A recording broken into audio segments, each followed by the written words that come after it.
Yes! Yes! Yes! Le 5 octobre 2018 fut un grand jour, un jour exceptionnel, un jour magnifique, parce que le docteur Mukwege a reçu le prix Nobel de la paix. Et ça me fait autant plaisir que lorsque je retrouve de l'argent dans ma poche que j'avais oublié. Donc aujourd'hui, je vais vous parler de mon héros, mon Avenger préféré, l'Avenger Mukwege. Donc ce monsieur est un gynécologue qui a fait ses études au Burundi, en France et en Belgique. En 1989, malgré un très bon salaire en France, il a dit « Je me tire » et il est retourné au Congo dans un petit hôpital. Quelques années plus tard, à cause de la guerre, l'hôpital est détruit. Là, il fuit vers le Kenya et quelques temps plus tard, il revient au Congo et il dit « Ah, vous voulez jouer au con? Eh ben, vous savez quoi? Je vais construire un hôpital ici et je pars à... Qu'est-ce que vous allez faire? Là, ils fondent l'hôpital Panzi, qui est là pour soigner les femmes qui ont été victimes de violences sexuelles pendant la guerre. Parce que je sais pas si vous êtes au courant, mais ça fait des années qu'à l'est du Congo, il y a une guerre, parce qu'il y a des conflits politiques qui créent des tensions. Non, je déconne, non. Non, en fait, il y a la guerre parce que les multinationales veulent continuer à extraire les sols du Congo. Eh ben, tu vois, cette région, il y a beaucoup de conflits. Eh ben, son hôpital à lui, il est là. Et grâce à cet hôpital, il a déjà pu soigner 50 000 personnes qui ont été victimes de violences sexuelles. Et tout ça, évidemment, gratuitement. Il faut savoir que dans cette région du Congo, le viol est utilisé comme arme de guerre. Et le truc qui est dingue, c'est que si tu prends une carte, ben tous les endroits où il y a eu des violences sexuelles, ce sont des endroits qui ne sont jamais très loin des ressources naturelles, comme le coltan, l'or, etc.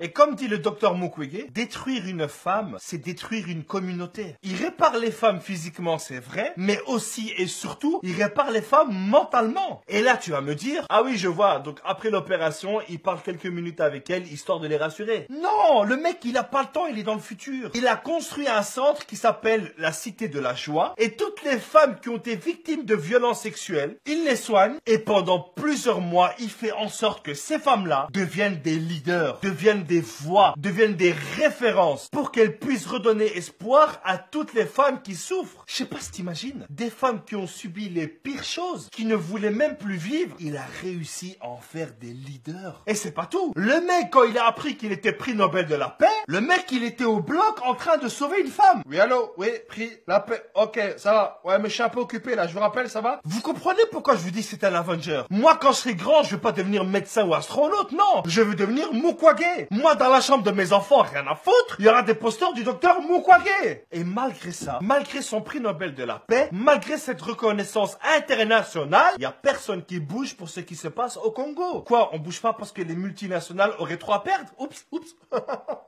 J'ai pas, pardon, c'est pas moi qui ai dit ça. Il a un charisme, une présence. L'autre jour, il arrive à l'ONU, devant tout le monde. Il prend le micro et il dit... Ça marche? Ok.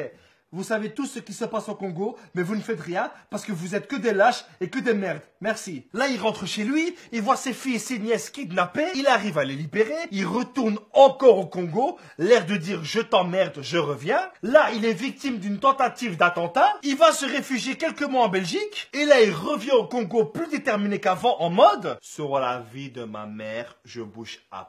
Quoi maintenant? quelques mois plus tard, après qu'on a kidnappé ses enfants, qu'on a essayé de le tuer, il dit quand même, il faut lutter pacifiquement contre le régime de Kabila, plutôt de croire à des élections qui seront d'office truquées. Ça, c'est du courage, bordel. C'est comme si ta mère, elle te disait, ne touche pas à ce gâteau, c'est pour les invités, et que toi, devant elle, tu manges ce gâteau. Aujourd'hui, il y a encore plein de gens qui ne le connaissent pas. Il y a plein de gens qui ont découvert ce monsieur lorsqu'il a eu son prix Nobel. Donc, je vais vous demander un truc. Partagez cette vidéo, relayez cette information. Tout le monde doit connaître ce monsieur. Ce monsieur, c'est notre Superman en vrai. C'est un héros. Donc, les amis, je compte sur vous. Faites connaître le docteur Mukwege à tout le monde. Et d'ici là, on se retrouve la semaine prochaine. Merci à tous, c'était Abdel. N'oubliez pas de vous abonner et rendez-vous à la semaine prochaine. Peace.